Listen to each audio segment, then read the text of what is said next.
Hai Bro Ansis, seperti sharing saya kemarin di t-shirt saya mau mengundang Bro Ansis semua untuk dengar sharing saya di webinar kali ini. Pertama-tama saya mengucapkan puji syukur kepada Tuhan Yang Maha Kuasa atas berkatnya saya bisa berada di sini. Dan saya mengucapkan terima kasih yang mendalam kepada founder FFG Bapak Onggi Hianata atas dedikasi beliau bisa terjadi webinar ini sehingga hari ini saya bisa dapat opportunity untuk sharing. Sebelum saya melanjutkan ke topik tersebut di atas, saya mau sedikit share tentang background saya, Bro Ansis. Saya seorang ibu rumah tangga biasa dari 12 orang anak. Dan 6 anak lahir dari rahim saya sendiri. Dan 6 anak lainnya ada yang saya adopsi. Kemudian ada yang ditinggalkan orang tuanya dan juga ada yang saya dapat di jalan, Bro Ansis. Jadi anak-anak saya ini datang dari berbagai macam latar belakang. Setiap hari sebagai ibu rumah tangga, otomatis kerja saya urus rumah serta isinya tak ada endingnya. Dahsyat ya Bro Ansis. Sudah tak punya apa-apa, ekonominya sudah minus, tapi anaknya malah banyak. Ini benar-benar challenge Bro Ansis. Sebagai seorang ibu, tanggung jawab saya memang berat. Tiap hari, tiap saat, selalu memikirkan bagaimana caranya untuk menghidupi anak-anak ini agar tidak terlantar di kemudian hari Bro Ansis. Semakin hari, semakin kebutuhannya meningkat. Mereka butuh makan, mereka butuh pakaian, mereka butuh pendidikan. Nah, bagaimana peranan ibu untuk menghadapi challenge seperti ini? Apakah sebagai seorang ibu, saya harus menyerah pada kondisi seperti ini? Tidak, Bro Ansis. Sebagai ibu, saya harus bagaimana caranya untuk dapat mendidik anak-anak ini dan membina mereka agar mereka bisa ke depannya dengan masa depan yang cerah, Bro Ansis. Jadi ibu harus bekerja keras untuk menghadapi challenge-challenge seperti ini. Dan di suatu titik, saya rasa sudah sampai puncak kejenuhan saya. Dan pada saat itulah, saya mohon petunjuk kepada Tuhan. Saya percaya bahwa Tuhan mengirim saya ke dunia dengan titipan anak yang begitu banyak. Pasti Tuhan punya rencana buat saya. Dan dalam pikiran saya bahwa saya hanya bisa jalankan apa yang dititipkan oleh Tuhan. Jadi semua ini sudah diatur oleh Tuhan. Saya hanya bisa menjalankannya di dunia ini, Bro Ansis. Puji Tuhan, suatu waktu saya dipertemukan dengan leader saya, dengan seseorang yang luar biasa. Beliau yang mengenalkan saya kepada komunitas FFG. Hati saya merasa, wah inilah tempat saya. Dan saya merasa tenang di tempat ini, Bro Ansis. Saya memutuskan untuk tetap stay di tempat ini, Bro Ansis, bersama leader-leader saya dan juga salah satu network marketing yang luar biasa, Bro Ansis. Dan saya sangat mencintai komunitas ini dan juga network marketing ini karena keluarga saya dipulihkan di tempat ini, Bro Ansis. Oke, Bro Ansis. Luar biasa Tuhan itu bekerja. Ternyata saya diberi tanggung jawab oleh Tuhan untuk jadi leader buat anak-anak saya, buat keluarga saya. Jadi saya belajar leadership saya itu mulai dari rumah saya, dari keluarga dan dari anak-anak. Kemudian masuk di komunitas FFG, saya belajar lebih banyak lagi dari guru-guru besar saya dan juga founder saya yang luar biasa. Dan saya sangat terinspirasi betul pada saat sharing beliau di webinar pertama kali. Beliau mengatakan bahwa leader adalah ketika kamu invest waktumu untuk membangun dirimu, karena sebuah pengaruh baik hari ini adalah investasi terbaik di masa depanmu. Luar biasa, luar biasa, Bro Ansis. Dan saya baca lagi satu buku yang dari John C. Maxwell. Buku ini beliau mengatakan bahwa karena sesungguhnya kesempatan untuk memimpin sangat banyak tersedia dan mampu diraih oleh siapapun. Dan saya merenungkan kalimat-kalimat tersebut di atas. Saya pikir, oh betul ya. Makanya saya juga bisa berada di sini. Karena saya bukan siapa-siapa. Saya hanya seorang ibu rumah tangga biasa. Karena people follow what I do, not what I say. Atau orang akan mengikuti apa yang saya lakukan, bukan apa yang saya katakan. Contoh sederhana, Bro Ansis. Waktu anak-anak saya masih kecil semua, mereka kalau malam suruh tidur, repot sekali. Mereka malah ganggu sana, ganggu sini, lompat sana, lompat sini, cubit sana, cubit sini. Sampai saya pikir, aduh daripada saya pusing, lebih baik saya sendiri matikan lampu dan saya tidur. Nah, kemudian mereka satu demi satu menyusul dan tidur sendiri. Ini adalah satu leadership skill atau skillnya saya di dalam rumah, Bro Ansis. Berarti saya harus belajar people skill karena ini sangat penting untuk menghadapi orang-orang di luar sana, Bro Ansis. Jadi saya harus belajar lebih banyak lagi dan harus aplikasikan semua ini. People skill juga salah satu kunci untuk bisa sukses mengambil hati seseorang pada saat orang itu lagi emosi karena satu dan lain hal. Belajar tentang people skill, bro and sis, tak ada endingnya. Dalam komunitas FFG, saya dianjurkan untuk baca buku-buku dan dengar CD. Salah satu buku yang dianjurkan untuk saya baca adalah buku ini, bro and sis, yang berjudul Personality Plus. Di dalam buku ini mengukirkan tentang karakter-karakter manusia, tipe karakter manusia. Ada 4 karakter manusia di dalam buku ini, yaitu melankolis, sanguin, koleris, dan juga yang namanya flegmatis. Nah, bro and sis, di antara keempat tipe ini masing-masing punya kelebihan dan kelemahan. Setiap orang bisa saja ada yang memiliki 4 kepribadian. Namun, salah satunya pasti menonjol. Bro and sis, setelah saya baca buku ini, saya merenungkan dalam hati saya, oh ternyata saya juga berada di dalam buku ini juga. Dan saya baca buku National Value Life, buku yang luar biasa bestseller di dunia, karangan Bapak Onggi Hianata. Beliau mengatakan bahwa beliau bisa kasih ruang kepada keluarganya untuk berbuat kesalahan berdasarkan 4 tipe karakter manusia tadi. Luar biasa apa luar biasa? Nah, oleh karena itu saya, Anda, dan kita semua harus meningkatkan leadership skill kita. Belajar untuk meningkatkan leadership skill tak ada batasnya, bro and sis. Dari satu tahap ke satu tahap ke satu tahap, begitu terus sampai seterusnya, bro and sis. Saya kutip lagi satu kalimat dari sebuah buku Value Your Life, buku bestseller dunia yang tadi. Di sini mengatakan bahwa seorang pemenang memiliki kerangka pikir positif dan menikmati hidup. Kalaupun menghadapi perjuangan dan tantangan, ia melihatnya sebagai kesempatan untuk belajar, bertumbuh, dan menjadi lebih baik lagi, bro and sis. Ayo, bro and sis, mari kita baca buku ini. Ajak keluarga kita semua, di mana saja mereka berada. Teman-teman ibu rumah tangga sayang dulu, di mana saja kalian berada. Mari kita baca buku ini. Dan buku ini kita akan dapat di Gramedia di seluruh Indonesia.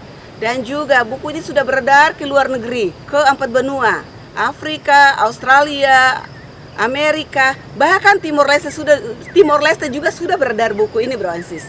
Luar biasa apa luar biasa? Apabila Anda dan saya memiliki sikap pemenang, Anda dan saya akan menerima perjuangan sebagai bagian dari kehidupan kita. Selalu bahagia, bro and sis. Apabila kita selalu memiliki sikap seperti ini, maka kehidupan kita akan menjadi surga di bumi.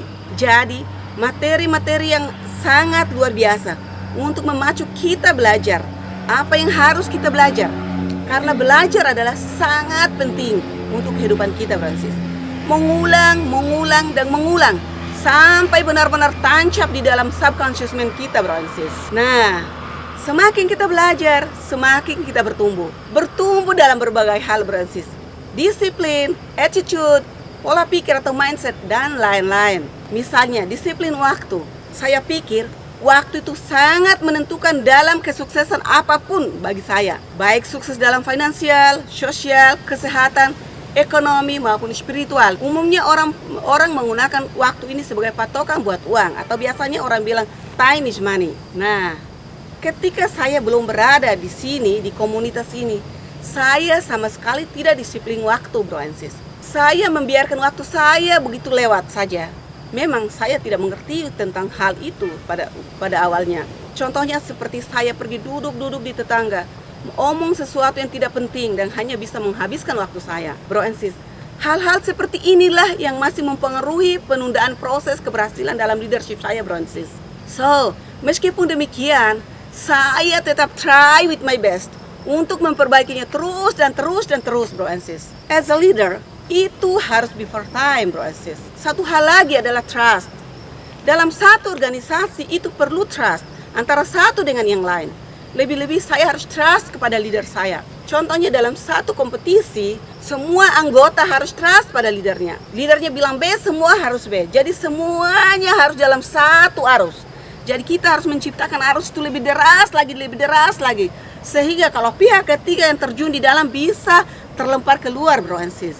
Berhasil atau tidaknya satu organisasi, Bro and Sis, itu tergantung pada leadernya. Karena leadernya yang bertanggung jawab penuh pada organisasi itu. Karena seorang leader, dia bisa menyerahkan apa saja. Tapi satu hal yang tidak bisa dia serahkan, Bro and Sis, itu adalah tanggung jawab.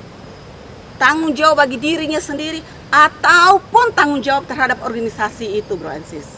Contoh seperti tadi saya sudah sharing di atas bahwa saya adalah orang ibu rumah tangga biasa. Saya bisa menyerahkan hal-hal lain untuk dilakukan oleh pembantu saya. Dia mau bersihkan rumah atau masak, apa saja terserah dia.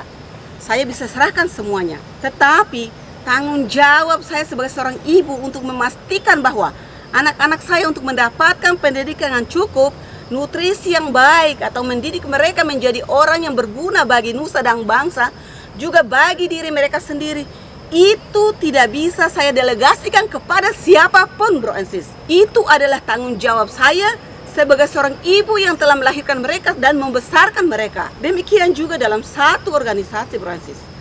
Itu menjadi tanggung jawab saya sebagai seorang leader untuk membuat semua anggota itu dalam organisasi itu merasa nyaman untuk bisa bertumbuh dan bisa berkembang, Bro and Sis. Banyak sekali orang di luar sana dalam satu organisasi, mereka tidak menyadari hal ini. Mereka merasa semakin tinggi satu posisi, mereka memiliki hak yang semakin besar. Tetapi sebenarnya tidak terjadi seperti itu, Bro and Sis. Dalam satu organisasi, semakin tinggi posisi, haknya semakin kecil dan tanggung jawabnya memang semakin besar. Oleh karena itu, seorang leader dalam satu organisasi harus punya percaya diri, Bro and Sis. Sebelum saya kenal komunitas ini, saya adalah seorang yang pemalu dan kurang pergaulan. Kalau bicara dengan orang yang belum saya akrab, saya hanya tunduk, tidak sanggup untuk angkat muka. Apalagi memandang lawan bicara saya. Oh tidak, saya tidak bisa. Saya tidak bisa lakukan itu, Bro and Sis. Apalagi saya berdiri dan sharing di depan seperti ini.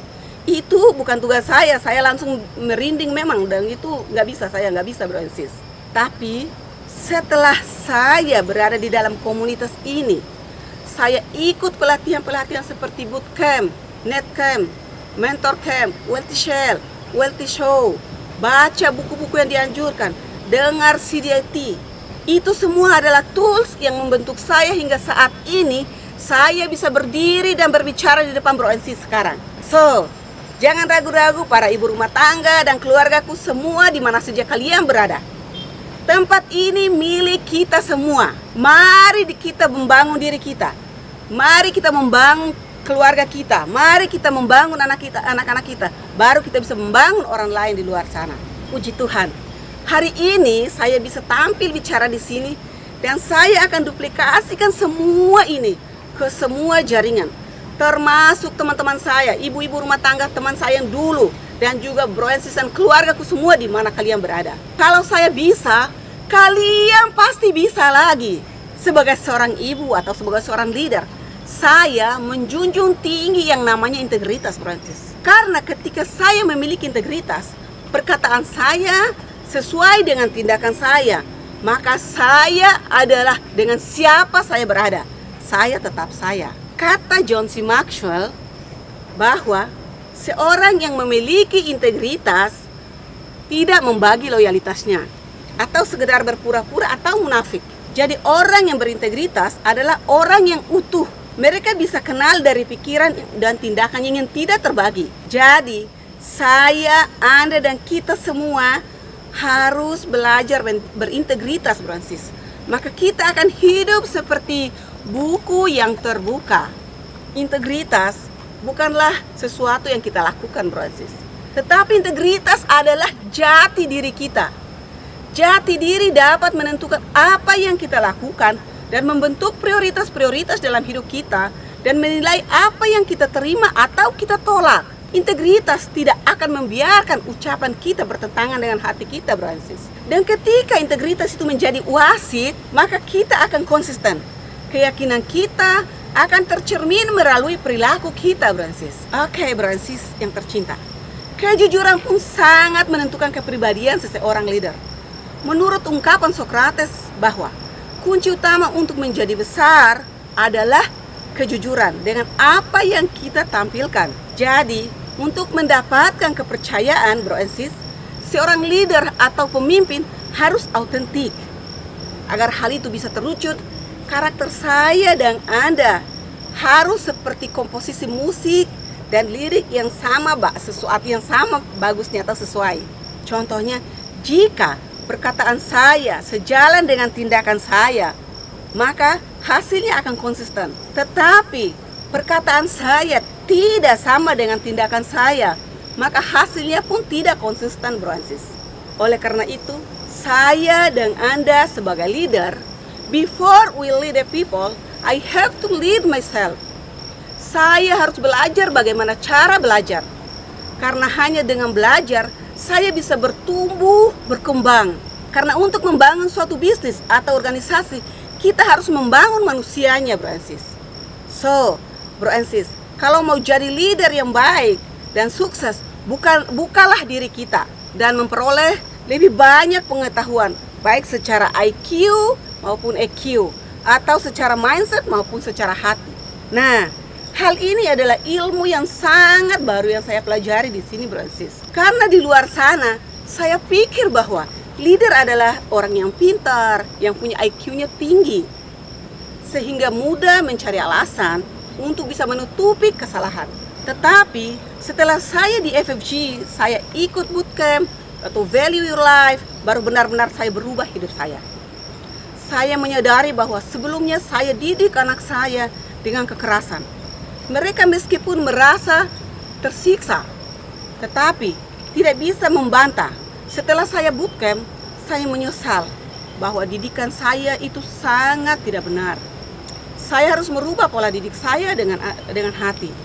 Apapun semua mulai dari saya, Francis. Mindset saya harus sinkron dulu dengan hati saya. Keluarga saya harus dipulihkan. Endingnya, saya tahu bahwa saya berpikir apapun tindakan saya selalu pakai hati.